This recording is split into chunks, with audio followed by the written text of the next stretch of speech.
Si Inay? Siyang nanay mo, Gigi. Opo, sir. Hindi po ako maaaring magkamali. Siya po ang nanay ko na iniwan kami nung 11 years old pa lang ako. Kailangan malaman ito ni Naitay. Handog ng DZRH ang tula sa kanyang panahon. Lahat ng tao ay may kani-kanyang pasanin sa buhay. At ang higit na masakit ay kung ang mahal pa niya sa buhay ang kanyang pasanin. Mga kaibigan, narito po't ating pakinggan ang naging karanasan ni Gigi sa ating dulang sa kanyang panahon.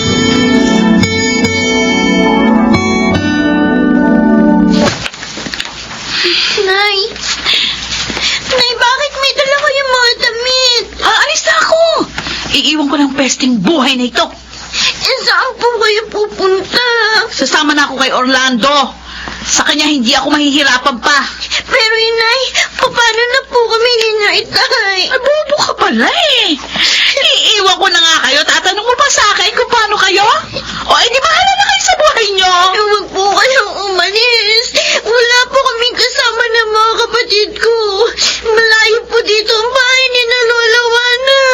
Asa makalawa pa po yung Itay. Tanga ka talaga, no?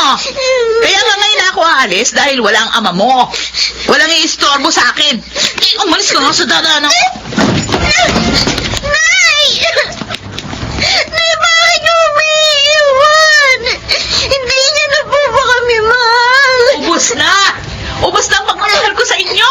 Lalo na sa'yo! Dahil isa ka pang pinagsisilbihan ko!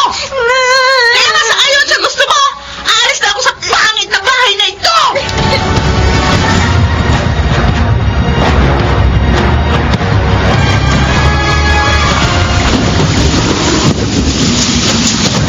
Oh, Gigi, apo!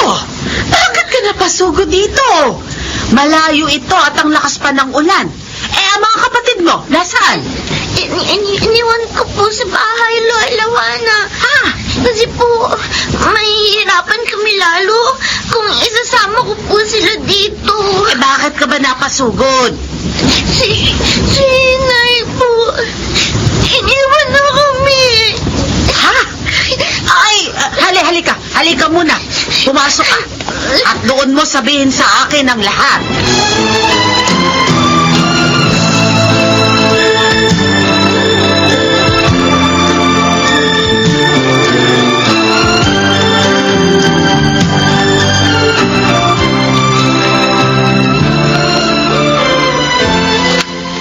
Hindi mo kanahin gagawin ito ni Eloy sa anay.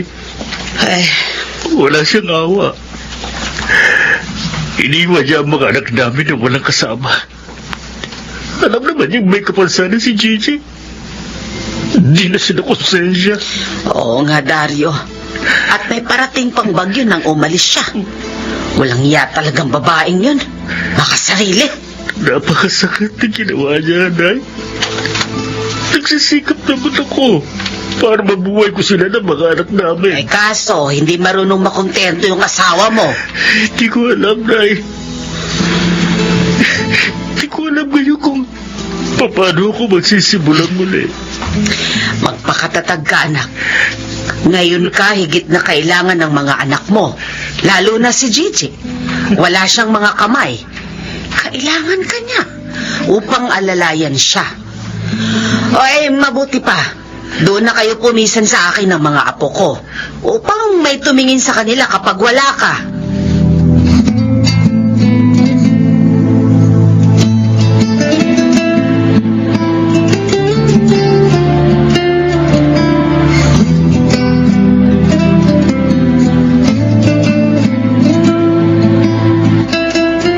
Gigi, anak. Halika. Tingnan mo tong binili ko para sa'yo.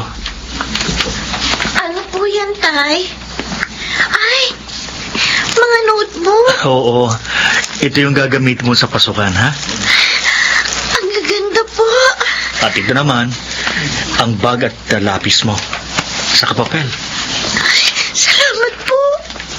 Pina-enroll niyo ako, Tay. Kasi po si Inay, ayaw niya akong pag-aralin eh. Hindi na raw po ako dapat mag-aral. Kasi wala naman daw po akong mga kamay. Lalo ka nga dapat mag-aral, anak. Para magkaroon ka ng magandang kinabukasan. Kahit may kapansanan ka.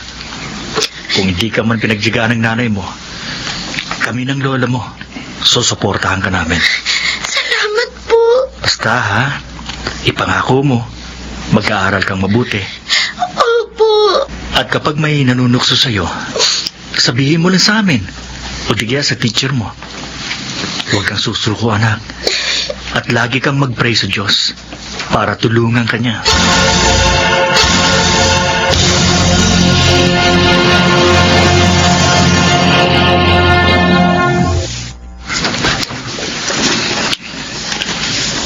Gigi, Apo.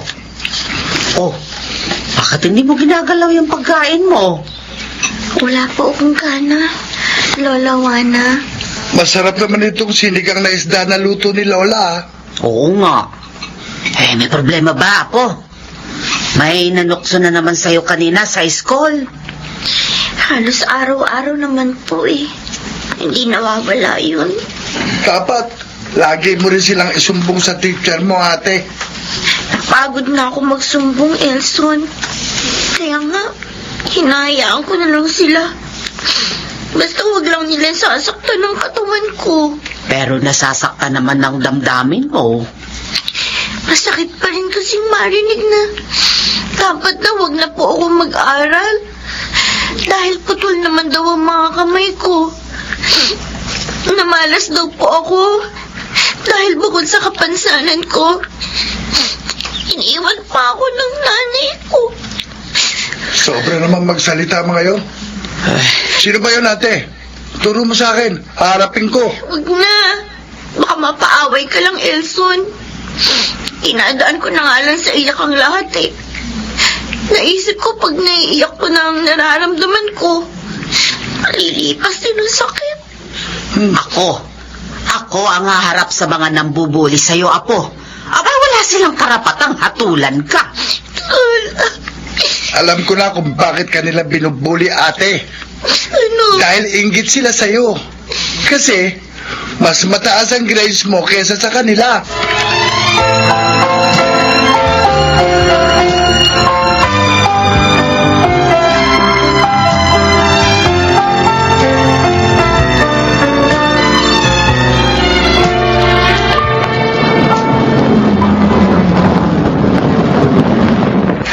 Nandito na po tayo sa bahay ninyo, Sir Lambert. Ay, salamat.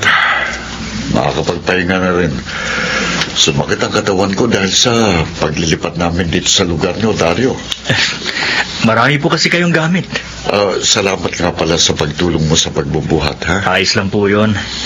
Kung may mga dapat pang kunin doon sa dati po ninyo tinitirang, text nyo lang po ako para mapuntahan ko kayo. Oo, teka. Ito nga pala ang bayad ko. Sir, sobra po ito. Sinadya ko talaga yan. Kasi marami din naman ang ginawa mo. Naku, maraming salamat po. Malaking tulong to sa mga gastusin ng mga anak ko. Ilan ba ang anak mo? 4 po sila. 2 nasa high school. Graduating naman po ang panganay ko. O ano naman ang balak niya sa koleyo kung sakali? Gusto sana niyang kumuha ng business management pero sa ngayon, hindi ko po kaya. Baka huminto na muna siya. Sa 1 taon ko na lang siya papapasukin. Mag-iipon na muna ako. Alam mo, matutulungan kita dyan. Connected ako sa isang foundation na tumutulong sa mga estudyanteng mahirap. Ngunit gustong mag-aral. Salamat ho. Yung panganay ko, sir, kahit may kapansanan yon, matataas ang grades niya mula nung mag-aral siya. May kapansanan ng anak mo? Oo, sir. Wala siyang mga kamay. Nagsusulat siya sa pamamagitan ng kanyang braso pero kahit ganun, nakakatulong pa rin siya sa mga gawaing bahay. Kahanga-hanga. Lalong dapat siyang tulungan. O sige, isasama ko kayo sa foundation namin.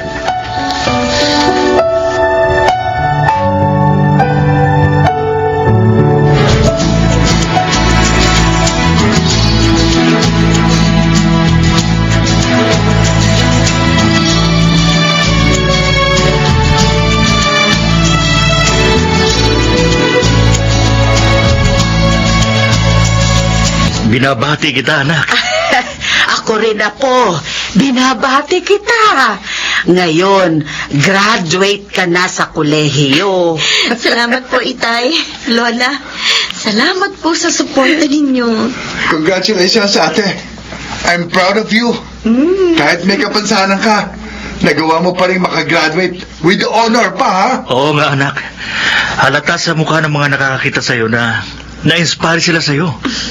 Dahil yun sa suporta ninyong pamilya ko, Itay, Elson, Lola. Salamat po sa pagpapalakas ninyo ng loob ko. Yun po ang nagpagaan sa mga pasanin ko. Ano ang plano mo ngayong graduate ka na? Gusto ko po magtrabaho agad, Lola Juana. Kaya tatanggapin ko po yung alok ni Sir Lambert na magtrabaho sa foundation na tumulong sa pag-aaral namin ni Elson. Ayos yan, ate. At kapag may time ka, magbukas ka ng small business mo. Tutulungan kita. Yun talagang plano ko, Elson, para matulungan na si Itay sa pagpapaaral sa dalawa pa natin mga kapatid.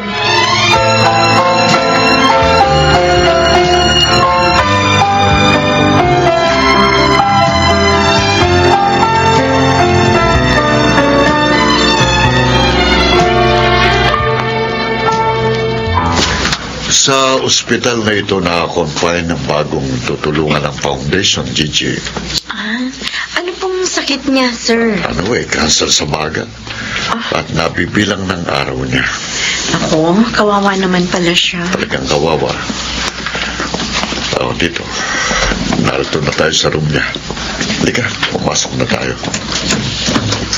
Halika. Sino pong bantay niya rito? Wala, siya lang mag-isa. Siya lang. Ayon sa kanya, matagal na siyang walang komunikasyon sa kanyang pamilya at hindi na niya alam kung nasaan sila. Ayan siya, Gigi. Si Eloisa. Sir Lambert, kayo ba yan? Oo, Eloisa. At may kasama ako. Si Inay! Siyang nanay mo, Gigi.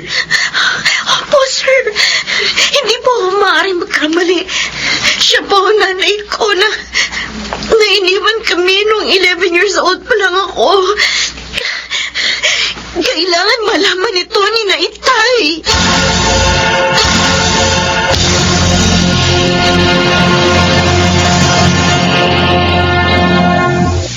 Inay, kasama ko na po sina Itay at Elson.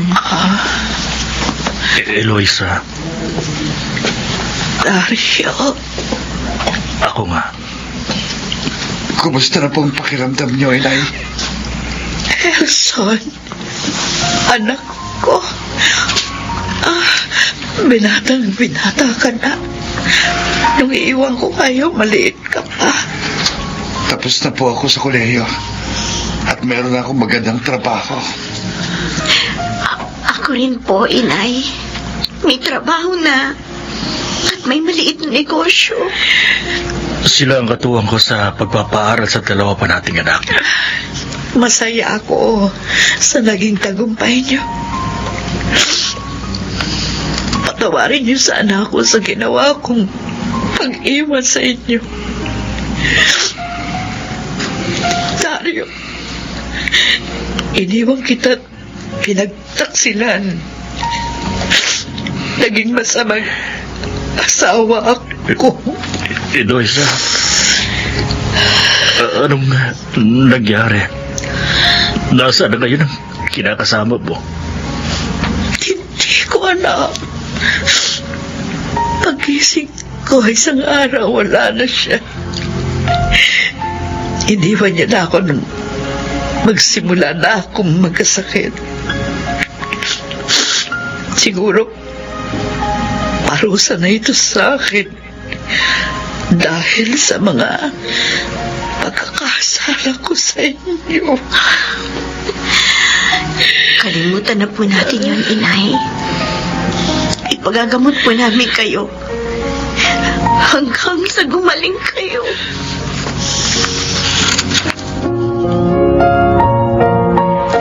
Kanina pa nailibing si Inay. Hindi pa ba tayo uwi, ate? Tay? Sandali na lang, Elson. Nangihinayang lang ako. Dahil hindi na siya gumaling. Kahit ipinagamot natin siya. Kahit naman nawala si Eli, alam ko masaya siya dahil nakita niya tayo sa mga huling sandali ng kanyang buhay. Tama ka, anak. At nasa maayos na siyang kalagayan ngayon. Ikaw, Gigi, nagtagumpay ka sa kabila ng iyong kapansanan. Tama po kayo, Itay. At nakamit din niya ang ating kapatawaran.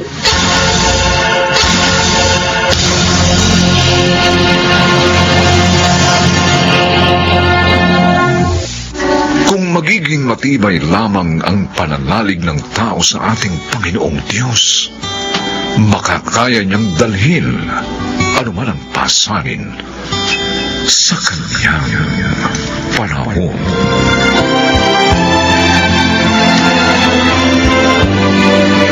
Mga nagsiganap, Chiquit del Carmen Amor, Rosana Villegas, Maynard Landicho Jr., Phil Cruz, Jenaline de la Cruz. Special Sound Effects, Jerry Mutia. Technical Supervision, Eric Lucero at Bong Muyar. Musical Scoring, Buboy Salonga. Ang kasaysayang ito'y mula sa panulat ni Telma Corporal Alcantara. At sa pinagsamang direksyon ng inyong lingkod, June Martin Legaspi at Bobby Cruz. Sa kanyang panahon.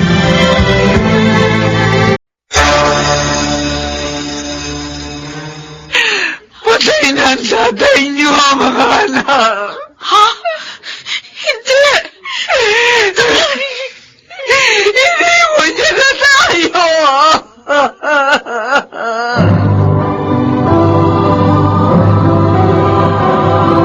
Handog ng DZRH ang dula sa kanyang panahon.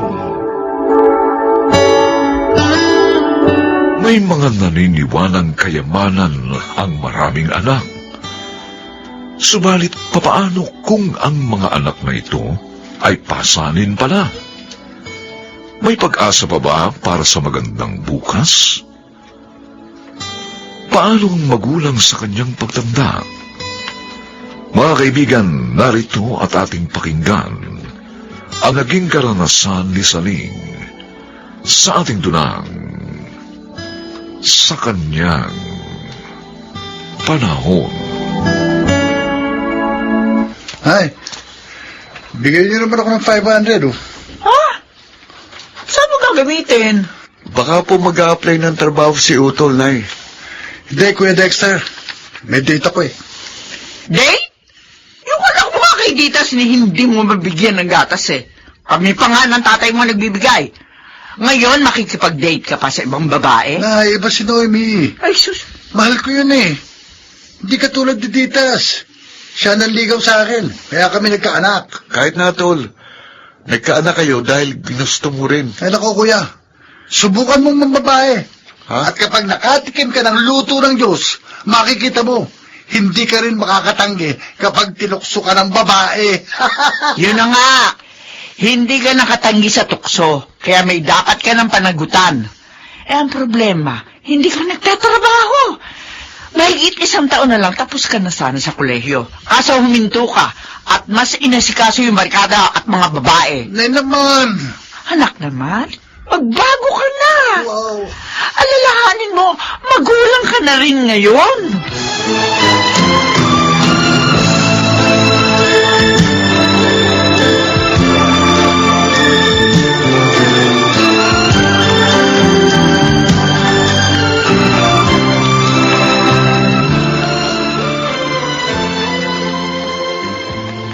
Nay, ubos na yung gatas tsaka diaper ni baby. Paubos na rin po yung gatas at diaper at vitamins ng anak ko, Nay. Ganun ba? Opo. Minyong, may sobrang pera pa ba dyan? Meron pa naman. Bigyan mo nga dito kina Patet Clear. Papalitan ko na lamang yung pera mo. Pag nakuha ko na yung singiling ko sa may tininda kong damit, sapatos at cosmetic mamaya. Ay, bala ko rin nung dalhin si baby sa doktor, Nay. Tay, kasi may mga rashes. Nag-aalala ako, baka mamaya kung ano na yun. Ay, may lagnat ba? Wala naman ho. Kaya nga ho, gusto ko siyang ipa-check up. Dadaling ko rin po sa doktor ang baby ko, Tay. Ha? Nagdudumi po Para po mabigyan po sana ng tamang gamot. Ano ba ito? May pang nagkasakit yung mga anak niyo. Ito naman kasi si Claire. Lagi sumasabay sa akin. Pareho lang naman tayong may anak, ate. At pareho lang silang may pangangailangan. Huwag ka naman mainis kung nagkasabay tayo. Natural lang yun. Huwag niyo nang pagtalunan yan. Sige, pareho ko kayo bibigyan ng pera. Bilhin niyo lang mga kailangan ng mga anak niyo. At dalhin niyo rin sila sa doktor.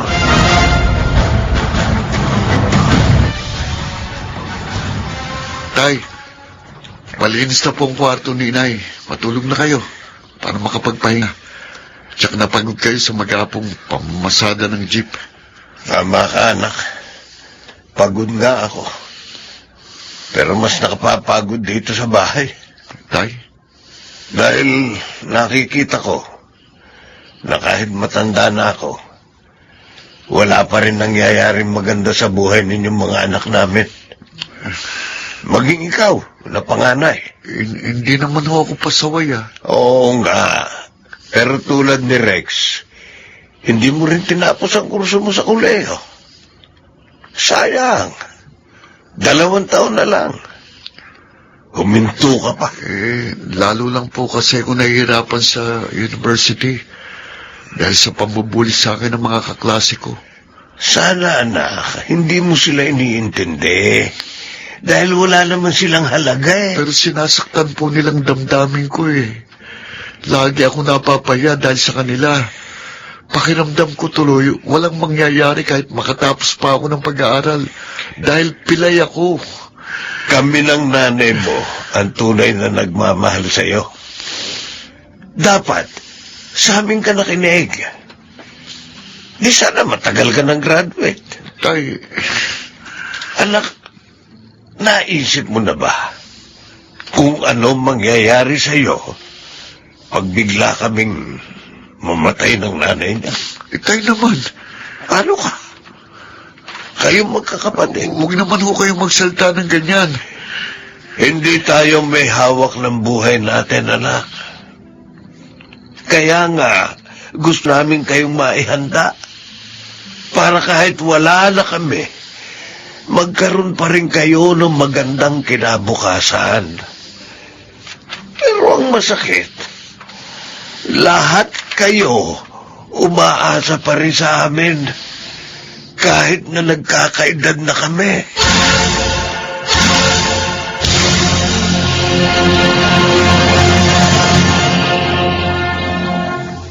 Napakaaga naman ang gising niyo, Nay. Aba, at nagluto pa kayo ng tapsilog. Oo nga, no? Bango. Sigurado, marami tayong makakain ngayon. Oo. Nakasingil ako sa ibinenta kong alahas kahapon. Kaya naisip ko magluto ng masarap na almusal. Dahil po ba birthday ngayon ni Tay? Ay, oo nga pala, birthday ni Itay. Oo, kaya batiin niyo siya, ha? Pasayahin natin siya. Alam niyo, mula nang iksasal kami, ay, hindi ako pinaiyak ng tatay niyo kahit minsan. Pero kami, napaiyak po namin kayo. Kuya, huwag mo na sabihin yan. Panira ng morning yan Paula mo. Ay, mabuti pa. Gisingin ko na tatay niyo. Oo nga po, Nay, para makakain na tayo. Gusto na kami. Sarap pa ito, palukot mo dito. Minyong! Minyong! Hoy, Minyong, gising na. Handa na almusal. Masarap yung niluto ko. Pa-birthday ko sa'yo. Minyong! Hoy, Minyong, bangon na! Minyong? Bakit ganito? Bakit malamig siya?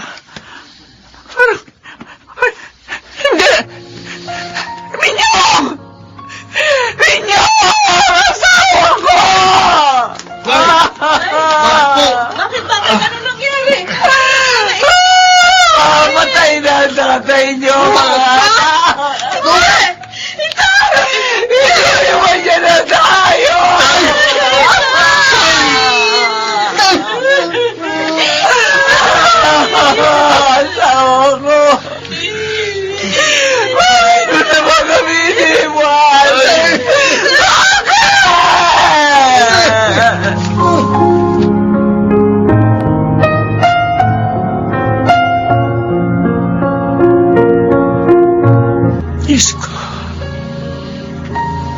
Patay na po asawa ko.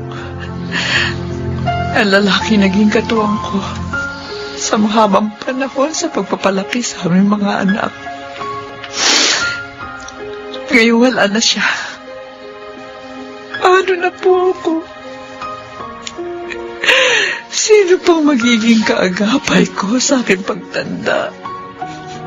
Ganong ang mga anak ko ay mga pasanin pa rin.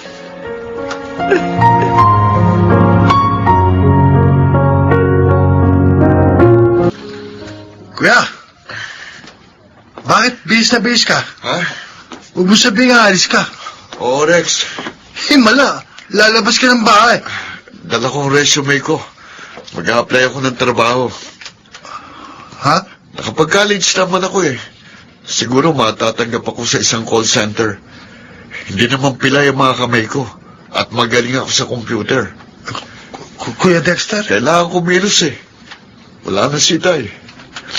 Ayoko maging pabigat kay Inay. Ayoko maaga siyang mawala. Dahil sa konsumisyon sa atin.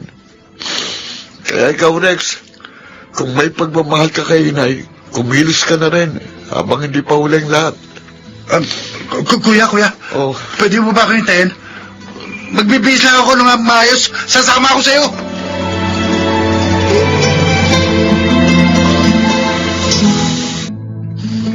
Nagtataka ako, Ate Patty. Bakit ilang araw nang umaalis sino Kuya Dexter at Kuya Rex? Ay, hindi mo ba alam? Ano? Nagtatrabaho na sila sa call center. Ha? Talaga? Oo! Natauhan na yung mga kuya natin. Ayaw na nilang maging pabigat kay Inay. Kasi ayaw nilang mawala si Inay. Tapos, saka sila magsisisi. Tama naman sila, Ate. Kaya nga ako, nag-umpisa na rin magtrabaho. Mo? Ikaw? Oh, bakit parang hindi ka makapaniwala? Eh kasi, hindi ka naman umaalis ng bahay eh. At saka ano magiging trabaho mo? O, di ba marunong ko malahi? Yun ang ginagawa ko. May mga nagpapagawa nga sa akin ng punda na unan ngayon at saka ilang maliliit na bag. Ay, ako na lang palang naiwan. Ano kaya pwede kong maging trabaho? O, kailangan yung hindi ka rin madalas nalalabas ng bahay. Kasi nga may anak ka rin. Alam ko na. Alam ko na, Ate. Ititinda ko online ang mga natahi mo. Para marami umorder sa'yo. Tapos, bigyan mo rin ako pag kumita ka. Oo ba? Pati ka, di ba mahilig kang gumawa ng mga accessories na yari sa beads? Oo. Oh, bakit hindi ka gumawa ng mga wallet at mga palawet na yari sa beads? Tapos, lagyan mo rin ng ganun yung mga tahi ko at saka natin ibenta. Ay, oo, sige, Ate. May nakita na nga ako mga ganun eh. Talaga? Sana kumita tayo, no? Oo. Para hindi na natin iasa pa kay ina yung mga pangangailangan ng baby natin.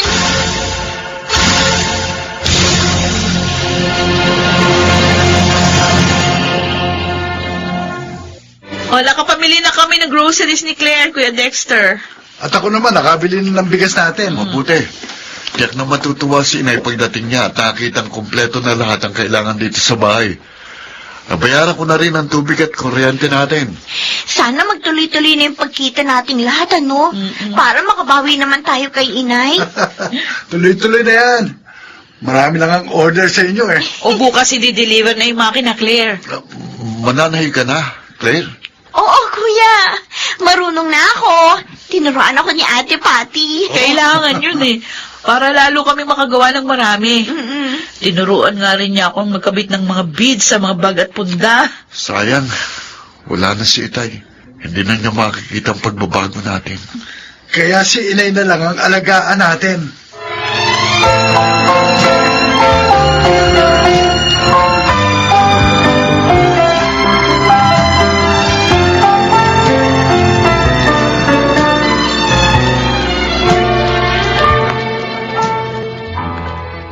Ibig niyong sabihin, wala na akong bibilin dito sa bahay? Opo, talagang wala na po, Nay. Nakumpleto na po namin ni Ate Patty at Kuya Rex. Si Kuya Dexter naman, binayaran na po ang tubig at kuryente natin.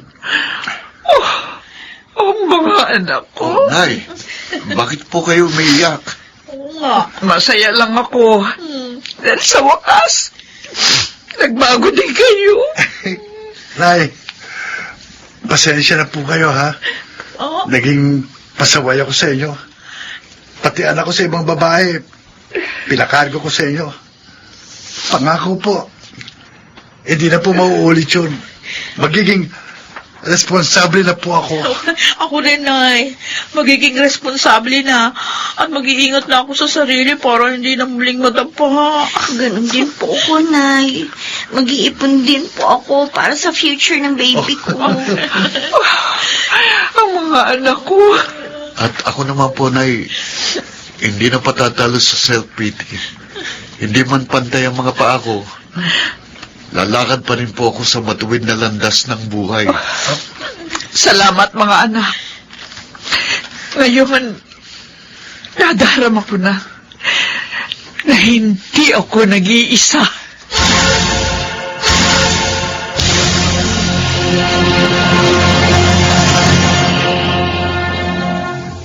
Lahat ay kaya niyang gawin.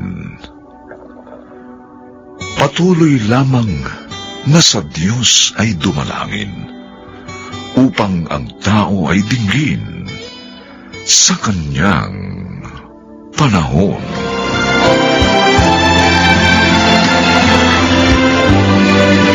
Mga nagsiganap: Susan Robles, Phil Cruz, Bobby Cruz, Rosana Villegas, Chiquit del Carmen Amor, at Lionel Benjamin.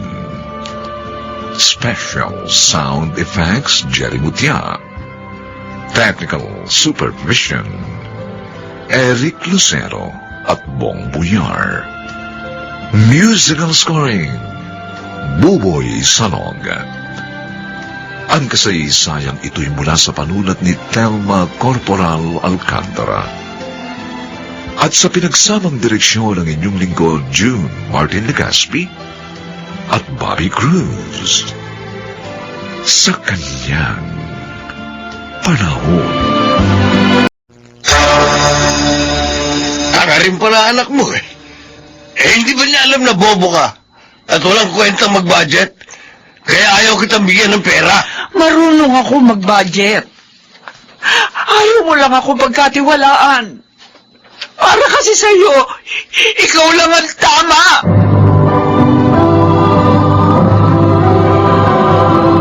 Handog ng DZRH ang tula sa kanyang panahon.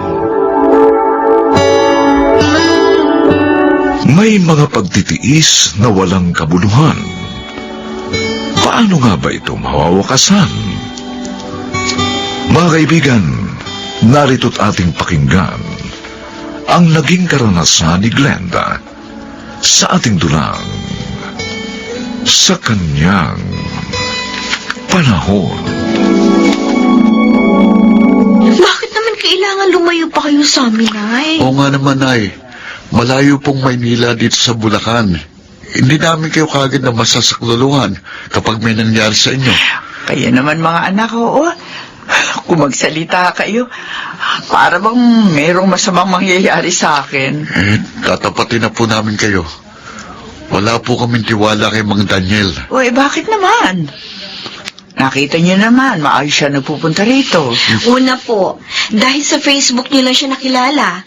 Pangalawa, live-in lang ang gusto niyang gawin sa inyo. Biyudo naman siya. Kami nga ni Kuya Nardo, pinakasal niyo sa naging asawa namin Oo nga, tama si Risa. At saka gusto pa ng lalaking yon na ilayo kayo sa amin. Mga anak, kasi nga, naroon ang bahay niya sa Pasay. Oh. Maging ang kanyang trabaho. Kasama niyo naman doon ang mga anak niya. At saka, Nay, ang itsura ni Mang Daniel, parang matapang. Oo. Malay nyo, ganun din ang ugali niya. Tapos, ganun din ang mga anak niya. Oh. Huwag naman sana kayo manghatulugan. Hindi sa ano. At saka matanda na kami ni Daniel. Alam na namin ang papasukin namin. Kaya hayaan niyo na lamang kami. Total, may mga pamilya na kayo. Hayaan niyo naman magkaroon din ako ng kasama uli sa buhay.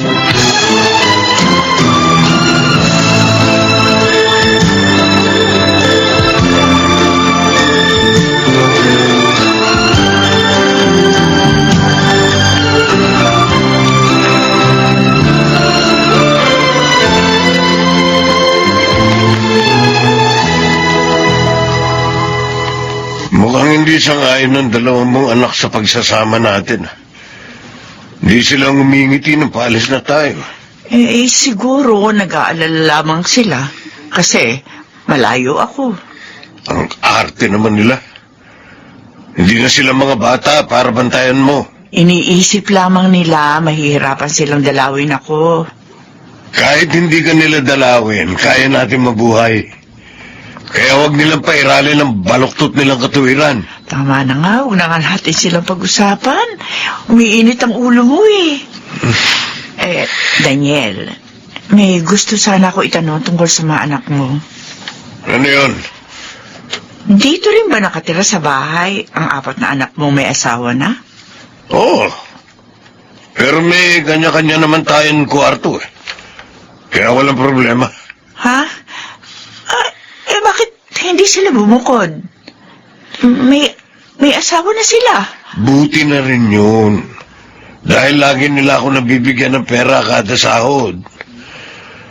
Nagbibigay sa akin ang mga yan.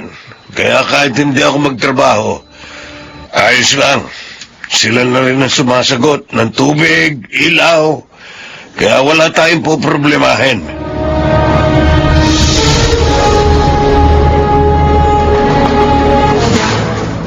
Glenda, maglalaban na ba kayo? Ay, oo. Heto nga, ilalagay ko na sa washing machine yung mga damit namin ng tatay nyo. Ay, kunin niyo na itong mga labahin ko. Para mailagay na rin dyan. Ha? Yun sa 3 kong mga kapatid kayo na rin yung kumuha doon sa kwarto nila. Ano? Bakit ganon? Di ba sinabi sa inyo ni tatay? Kayo ang maglilinis, maglalaba dito. Kaya nga kami hindi tumutol. Nung sabihin niya magsasama na kayo, at dito na kayo titira. Diyos ko, bakit ganito? O sige na, kunin niyo na to.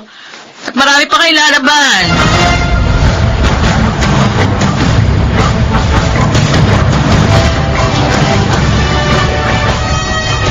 Lisa, na-video call mo ba si Inay kanina? Ay, oo, kuya. Pero sandali lang eh. Bakit sandali lang? Maglalaba't maglilinis pa raw siya ng bahay. Ano? Alam mo, kuya, kutob ko ha, hindi masaya si inay sa buhay niya dun. Bakit mo nasabi yan?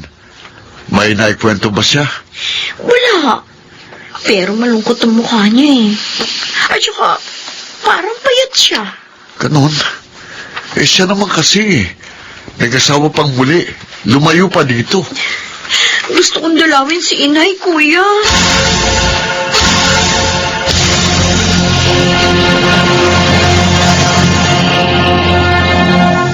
Magsunog ang sinaing. Naku, pasensya ka na sana, Daniel. Nakalimutan ko eh. Ang dami ko kasing ginagawa, naglalaba habang nagsasaing. Napakatanga mo naman. Parang walang pinagkatandaan eh. Daniel! Sakit mo naman magsalita. Nasasaktan ka totoo naman. Ang tandaan mo na sunugan ka pa ng sinaing. Siguro kaya namatay agad ang asawa mo dahil sa konsumisyon sa katangaan mo eh. Sobra ka naman. Hindi ko naman sinadya yun. Ang dami mo nang sinabi. Kasalanan ko pa ngayon. Palibhasa, hindi ikaw ang bumibili ng bigas. Kaya wala kang ingat.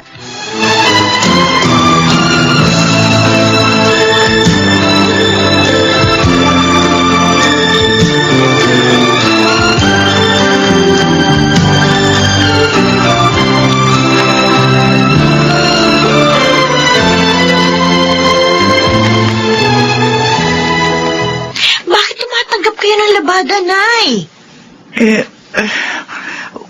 Wala kasi akong pera, anak eh. Wala akong pambili ng mga kailangan ko. Sa Bulacan, hindi namin kayo pinaglalaban ni Kuya Nardo.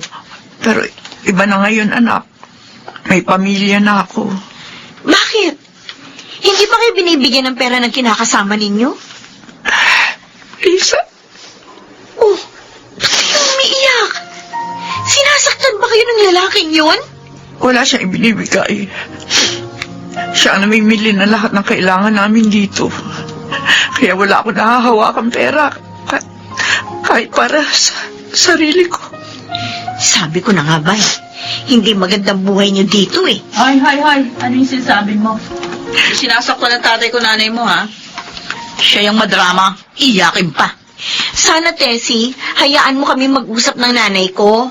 Eh baka kung ano-anong masasamang sabihin niya laban sa amin. Wala naman ako sinasabing ganon, Tessie. Inay, ayusin niyo na po ang lahat ng gamit ninyo. Sumama na kayo sa akin. Umuwi na tayo sa Bulacan.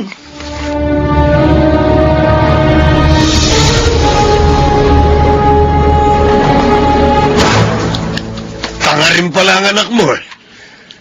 Hindi ba niya alam na bobo ka? Daniel, At walang kwenta mag-budget? Kaya ayaw kitang bigyan ng pera. marunong ako mag-budget. Ayaw mo lang ako pagkatiwalaan.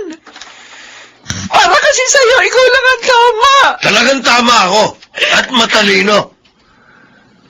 Tingnan mo mga anak ko. Maluwag sa buhay. Hindi tulad ng mga anak mo. Mahihirap. Isang kahig, isang tuka. Tama na. Tama na. Sobrang ka masakit magsalita. Isa pang dahilan, kaya ayaw kitang bigyan ng pera. Ayoko maglakwatsa ka at makipagkita sa kung sinong lalaki. Ano? Diyos ko naman, Daniel. Hindi ako taksil na babae. Lagi kami kausap sa cellphone. Siguro lalaki mo yun. Hindi totoo yan. Mga anak ko lagi kong kausap. Tumigil ka. Kung gusto mo magtagal ang pagsasama natin, sumunod ka sa patakaran ko. Kung ayaw mo, maluwag ang pinto. Lumayas ka.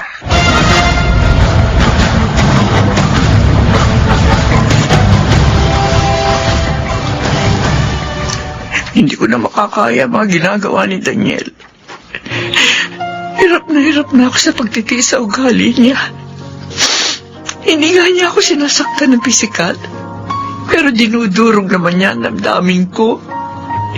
Nilalait ang pagkatao ko. Pinaghihinalaan pa ako ng taksil. Nakakahiya sa mga anak ko. Nagkamali ako sa pakikisama sa lalaking ito. Kailangan tapusin ko na ang walang kabuluhang pagtitiis ko.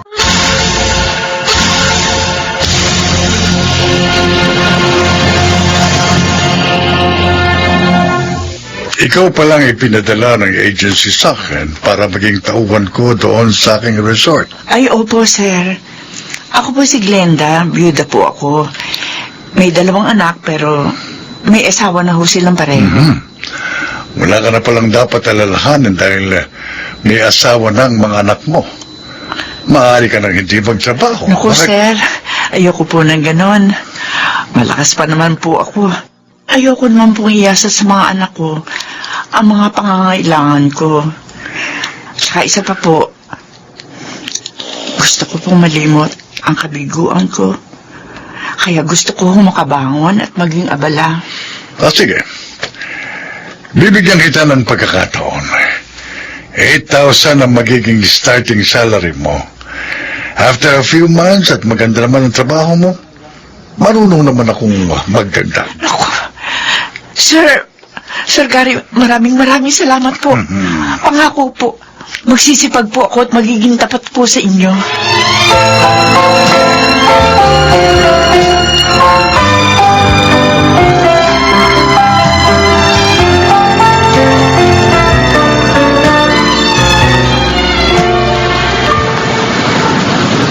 Ang ganda dito sa resort na pinagtatrabahuhan nyo, Nay. Oo nga, Nay. Nagustuhan din ng misis ko at ng apo nyo. Kaya nga pinapunta ko kayo rito para mag-enjoy tayong lahat dito. Hindi po ba kayo nahihirapan dito? Ay, anak, lahat ng trabaho may hirap. Ngunit may katumbas din naman yung ginawa at sarap. Kapag nagugustuhan ang ginagawa ko at kumikita ko, masaya ako. Dahil kahit nagkakaedad na ako, produktibo pa rin ako. Buti na lang po, nagawa niyong hiwalayan ang lalaking yun. Kaya yan, maligaya kayo ngayon. Ay, hindi nga ako pinigil ng mga anak niya na umalis ako. Kaya pagdating ng tatay nila, wala na ako. Sa cellphone na lang kami nagkausap. Humingi siya ng tawad sa akin. Pinababalik ako roon. Pero, ayoko na talaga. Kontento na ako sa buhay ko rito. Walang bibig na nananakit at nanlalait sa akin. Pero kung kailangan nyo kami, Nay, Tawagin niyo lang kami. Oo nga po. Darating kami kagad. Pangako po yan.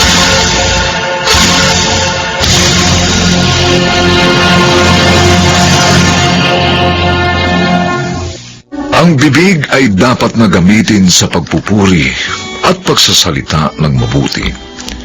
Hindi sa pananlait at pananakit ng damdamin upang maging matiwasay ang buhay sa kanyang panahon.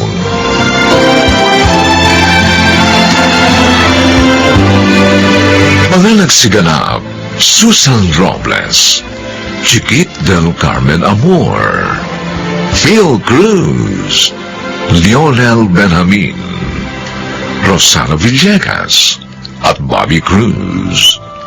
Special Sound Effects Jerry Mutia.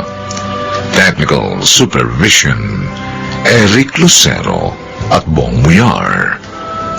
Musical Scoring Buboy Salonga.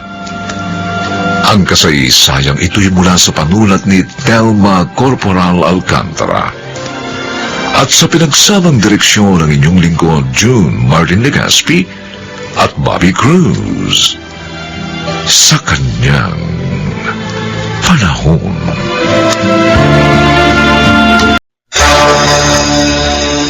Edwin, tsaka na lang natin ituloy ang interview na to. Ha? Ho? Bakit ho? Oo nga, Raquel. Noong una, interesado ko sa kanila. Nawalan na ako ng gana.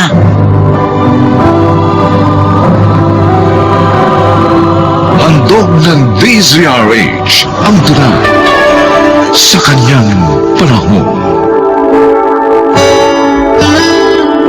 Mga kaibigan, narito at ating pakinggan ang kakaibang naging karanasan ni Renato sa ating tulang sa kanyang panahon.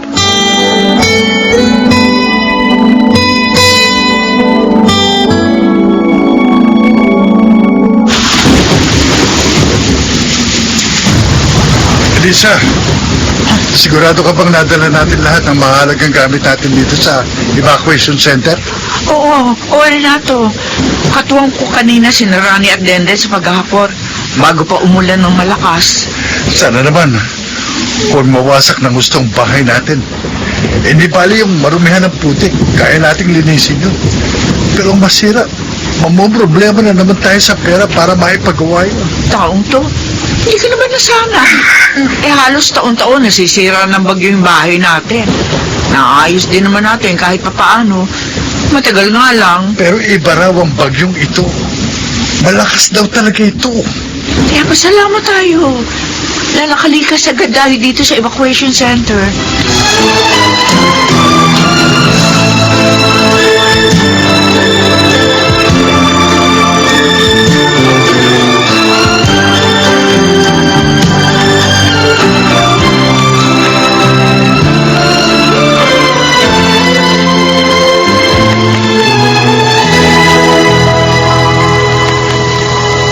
Tenden, kanina ka pa nakatulala dyan.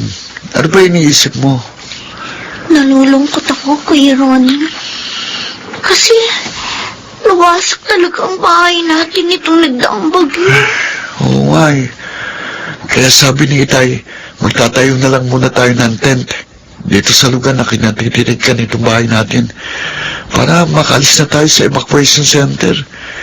Kasi hindi pa nila kayang ipagawa ang bahay. Kawawa naman tayo. Kailan pa kaya matatapos ang hirap natin? Huwag kang umiyak. Hindi lang naman tayo ang nawalan ng bahay. Hindi lang tayo ang naghihirap. Kahit na. Nakakapagod na kasi. Yung lagi na lang nararanasan natin ang ganito. Wala naman tubig at kuryente. Usak ang bahay. Kaya kahit nahihirapan tayo, sikapin pa rin natin makapagtapos ng pag-aaral para mabagong buhay natin.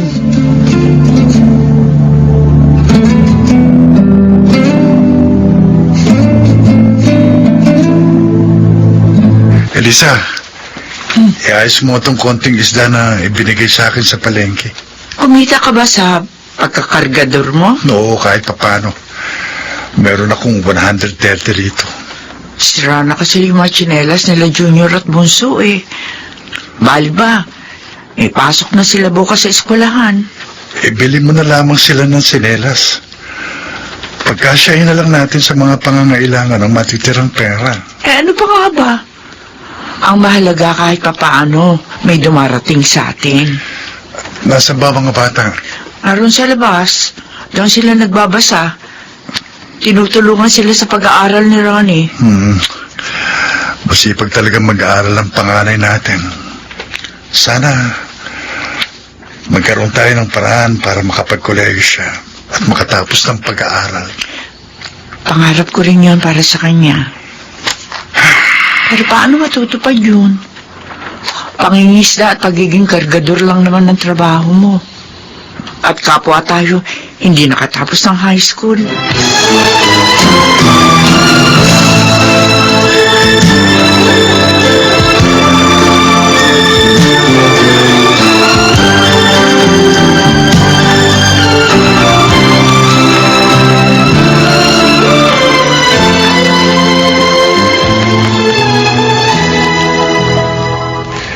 Mahihirapan ang grupo natin sa pagpunta roon. Oo Raquel. nga. Alam ko. Dahil nasira ng bagyo yung mga daan. At sa ngayon, wala rin tubig at kuryente ang mga taga roon.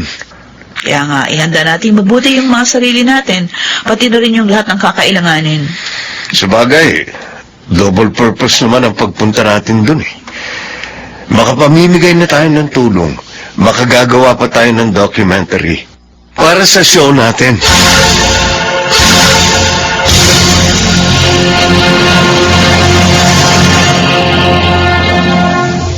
Ay, sa wakas. Nakarating din tayo rito. Pero miserable ha. Sinong sira yung daan, pati yung mga bahay dito, daming wasak. Sabi ko naman sa'yo, di ba? Nakita ko na yan sa social media. Paano kaya nabubuhay yung mga tao dito ngayon? Pati nga yung mga pananim nila at yung mga bangka, napinsala ng bagyo. Malalaman natin yan mamaya. Pag nakausap na natin ang kapitan ng barangay. Ay, sandali Edwin. Huminto muna tayo ng paglalakad. O, sige. Bakit ba? Ano nakita mo? Ayun tingnan mo yung 4 na kabataang yun. Oh, dito sila sa labas nag-aaral. Oo. Malamang, wala silang kuryente sa kanilang lugar. Kaya nga, alika, lapitan natin. Baka pwede silang maging material do sa ating program.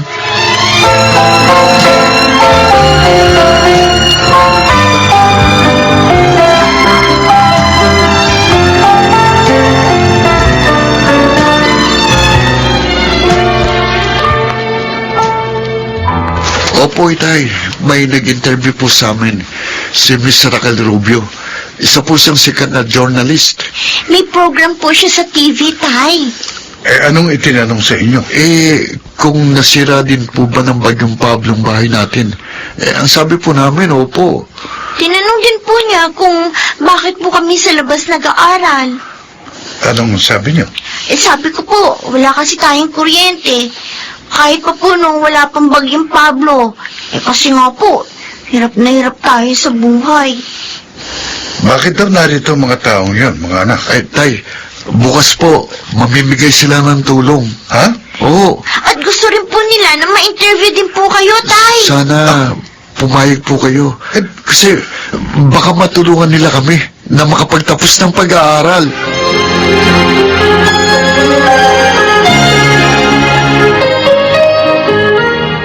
Kayo pala ang tatay ni na Ronnie. Opo, sir. O, Raquel, ano? Hindi ka na nakakibo na makita mong tatay ni na Ronnie. Okay. Sorry. Pasensya na. Pero lang kasi ko naalalang bigla eh. Ako pala si Raquel Rubio. Siya naman yung asawa ko, si Edwin. Mga journalist kami at may TV program. Sabi nga ho ng mga anak ko. Ako naman ho si Renato Nicolas. Renato Nicolas? Opo. Bakit ho, ma'am? Bakit kayo nagulat? Oo nga. Kanina ka pa nagugulat kay Man Renato. Matanong ko lang, nagrito ba kayo sa summer? Hindi ho, ma'am. Tagabi ko lang magulang ko. Pero nang pumanaw sila, nagkahiwalay kami ng dalawa kong kapatid. Bata pa kami noon.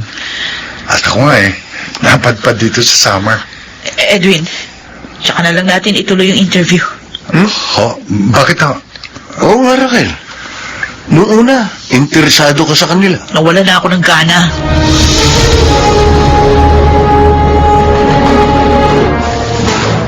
Sayang naman, hindi natuloy ang interview. Oo nga, Kuya Ronnie.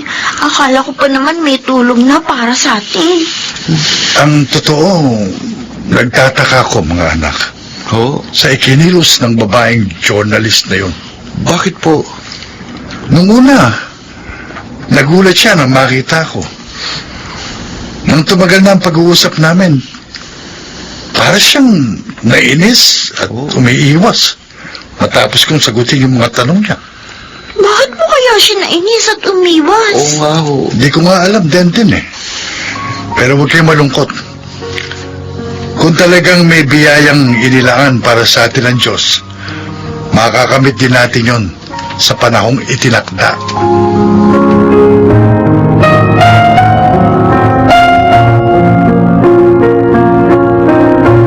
Bakit nakita ko pa siya?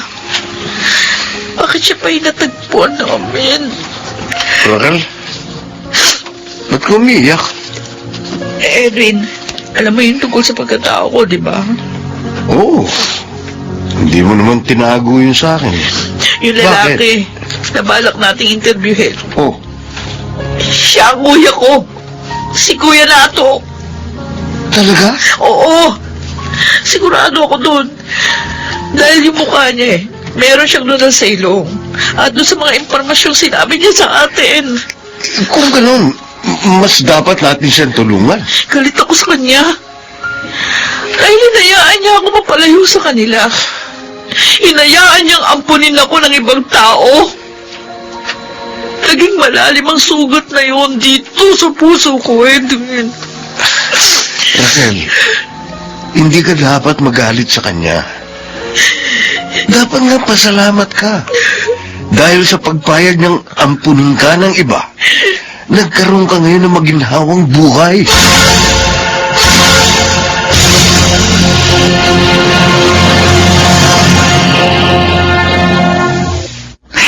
Renato, mabuti dumating ka na. Oh, may huling pabuhat ng mga ipinamili sa akin Kaya ngayon lang ako, Elisa. Bakit pa? Ang bunso ko natin, inaapoy ng lagnat. Ano? Napainom mo na ba siya ng gamot sa lagnat? Wala na tayong gamot. Ilang beses ko na rin siya pinunasan, pero ayaw pa rin bumaba ang lagnat. Nag-aalala ako. Baka kung ano lang sakit ang bunso na. Gagawa ko ng paraan para makakuha ng gamot. O kaya madala sa doktor ang anak natin. Magandang hapon po. Renato, yung babaeng journalist. Ma'am, kung balak nyo kaming interviewin ngayon, pasensya na. Sa ibang araw na lang ho.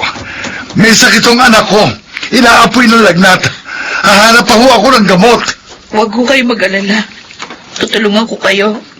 Kuya Nato. Tinawag mo akong kuya?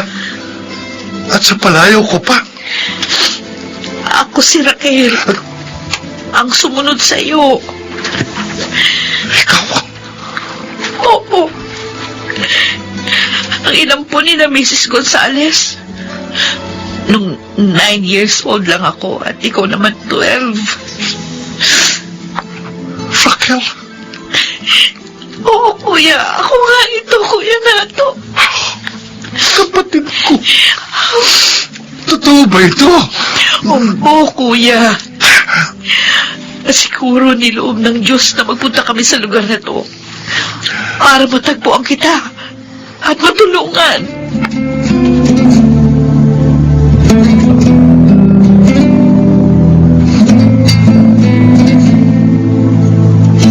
Wala nang lagnat ang bunso mo, kuya. Oo, nabigyan na rin siya ng mga vitamins.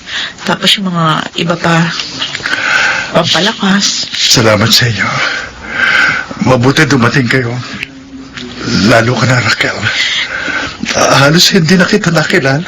Napakalaki na ng iyong ipinagbago. Ako nga ang dapat magpasalamat, kuya. Dahil pumayag kang kunin kami ni Nene ng ibang tao. Aminin ko, noong una talaga nagalit ako sa iyo. Sabi ko, pag nakita kita, susumbatan at aawain kita. Dahil pakiramdam ko, wala kang kwentang kapatid. Pero ngayon, nauunawaan na kita.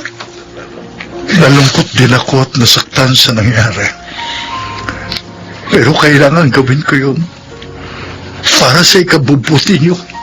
Hindi na ako galit sa'yo, kuya. Naunawaan ko na. Si Nene nga pala, may balita ka ba sa bunso natin?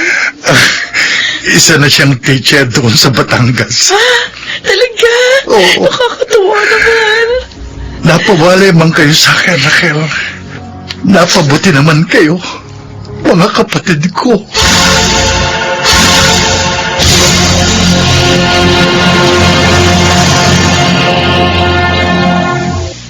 Maging ang mga kalabidad ay may kadahilanan. Minsan ito'y nagiging daan upang matagpuan ang katotohanan na magdudulot ng kaligayahan sa kanyang nilalang, sa kanyang panahon.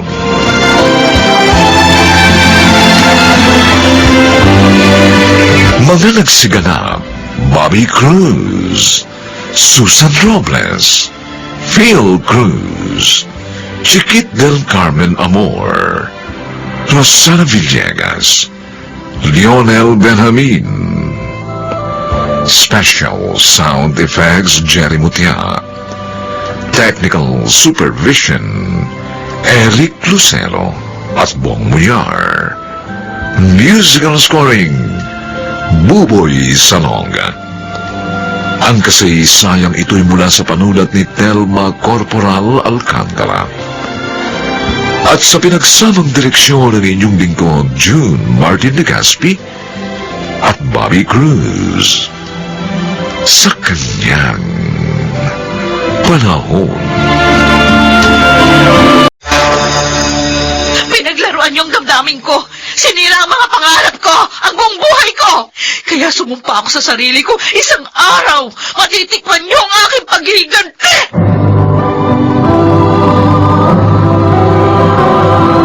Handog ng DZRH ang dula sa kanyang panahon.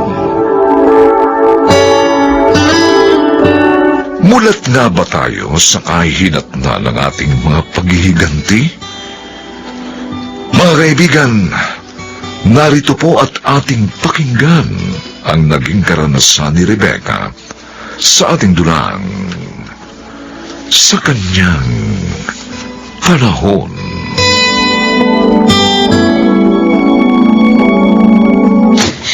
Ay!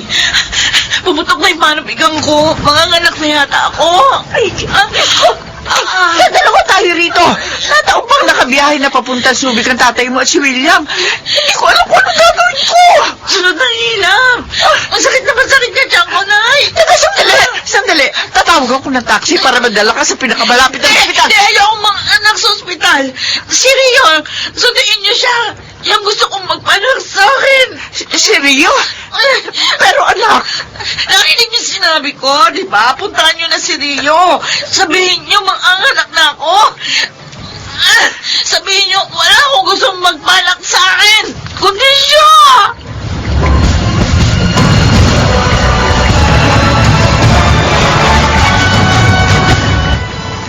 Sigurado ka ba sa desisyon mong pagsama kay Aling Norma, Rio? Pumutok na ang panubigan ni Rebecca Milan. At habang humahaba ang oras pagkaputok ng panubigan, posible ang panganib ng impeksyon sa sinapupunan at sa sanggol. Kaya kailangan puntahan ko siya agad. Ewan ko ba, kinakabahan kasi ako sa... Hindi ko maintindihan eh. Dahil sa gagawin mong pagpunta kina Rebecca. Aalis na ako. Mahalaga ang bawat oras. Tatawagan na lang kita ano't anuman.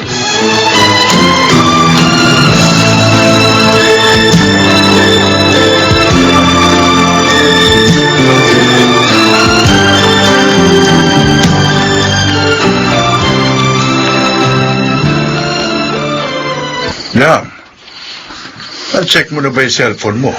Oh, Tumatawag daw kasi sa'yo nanay mo pero hindi ka makakontak. bakit to? Manganganak na raw si Rebecca.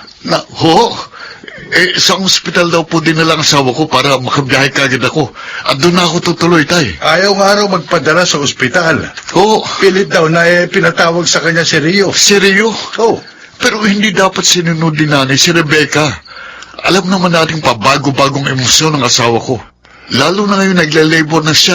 At lalong hindi dapat si Rio magpaanak sa kanya.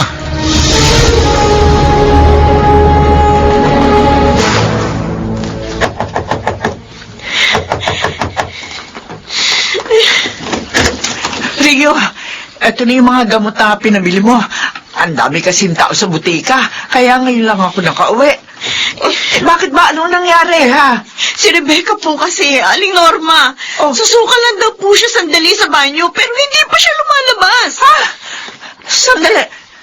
May susi ako ng banyo. Eto. Ilang minuto na po nagtatagal si Rebecca sa banyo. Nag-aalala na po ako sa kanya at sa sanggol. Oh, Diyos ko! Rio, nakalabas ng ulo ng anak ni Rebecca!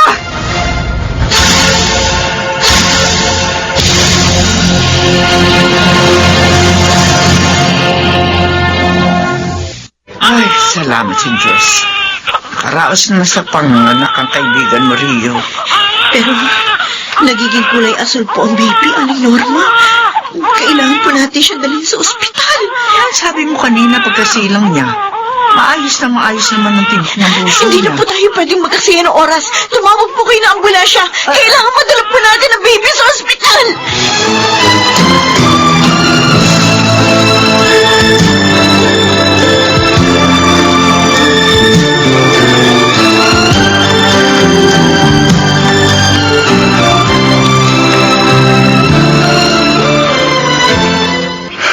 Napakabilis naman po ng pangyari, tay. Pagkatanggap natin ng balitang manganganak na si Rebecca, ngayon, nandito tayo sa ospital para lang malaman na patay na kami, anak. low oxygen environment ang sinasabing dahilan ng kanyang pagkamatay. Napakasakit, tay. Siyam na buwan ko siyang hinintay. Kinasabi kang makita.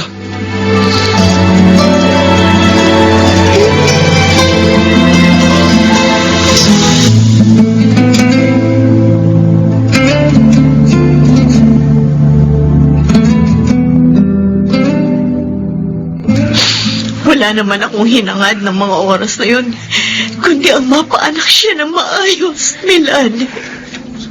Sasampahan ka raw niya ng kasong negligence na nagresulta sa pagkamatay ng bata.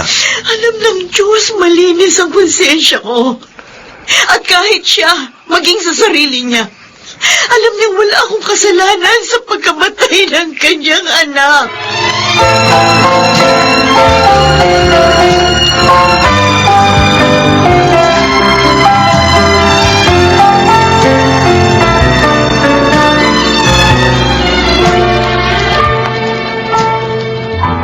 Ano ba, Nay?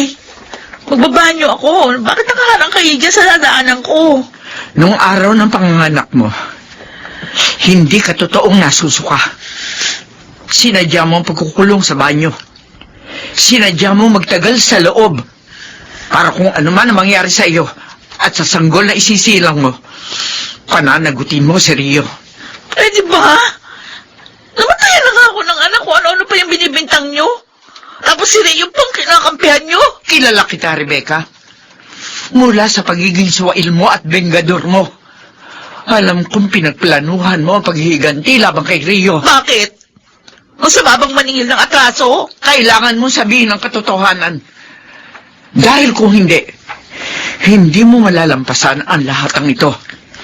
Hindi ka makapagsisimulang muli. Tay, ano pong katotohanan ang dapat sabihin ni Rebecca? William?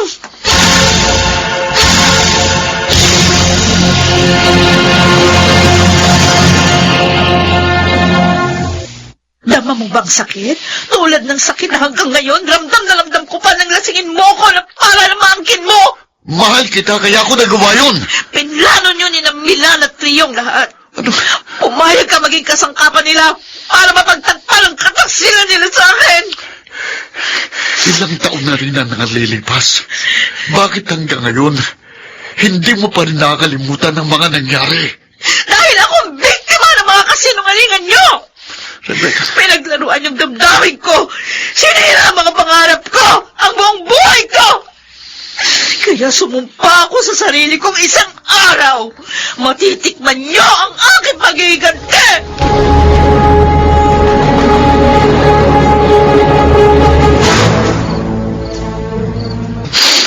Kailangan na Rebecca ng tulong. Hindi niya alam ang kanyang ginagawa. Dinadagdagan lamang niya ang kanyang mga pagkakamali. Sinisikap naman natin siyang imulat sa katotohanan. Pero nananatiling matikas ang kanyang puso. Hindi ito tungkol sa iniisip ng tao, kundi tungkol ito sa kanya upang harapin ang katotohanan, Nestor. Para na rin siya katatahimik ng kaluluwa ng kanyang anak.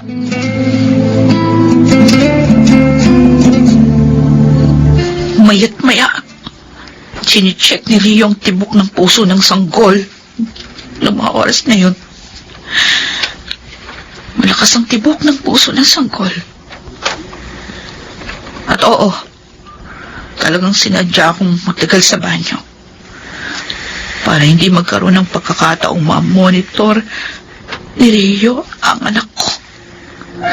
Kahit alam kong magiging dahilan yun ng kanyang kamatayan. Madilim na ang isip ko noon. Wala akong gustong mangyari, kundi ang katuparan ng aking paghihiganti. May mga pagkakataon noon na gusto kong hingin ng kapatawaran mo. Pero naduwag ako. Siguro nga dahil hindi ko pa kayang harapin ang mga panunumbat mo. Pero sa pagkakataong ito, humihingi kami ni Milan ng kapatawaran sa pagkakasugat namin sa iyong damdamin, Rebecca. Lalo na ako. Hindi ko sinasadyang mahalin si Milan. Basta na lamang nangyari. Basta ko na lamang naramdaman. Hanggang matuklasan namin na hindi na namin kayang pigilin ang pagmamahal namin sa isa't isa.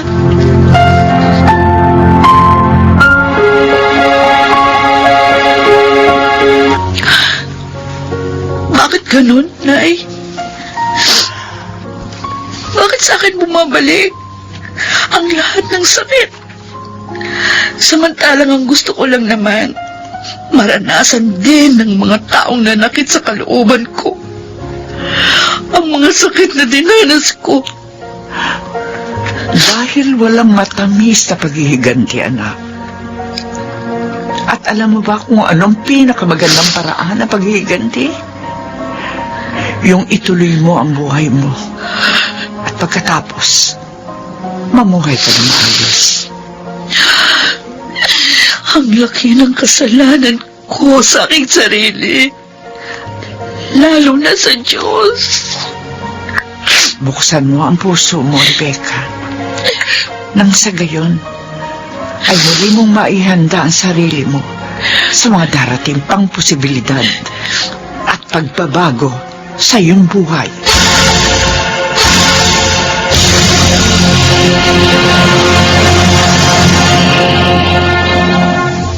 Kung nagdurusa man, buksan ang puso upang muling makita ang isang bagong daigdig. Palayain ang sarili at isabuhay ang kabutihan sa kanyang panahon.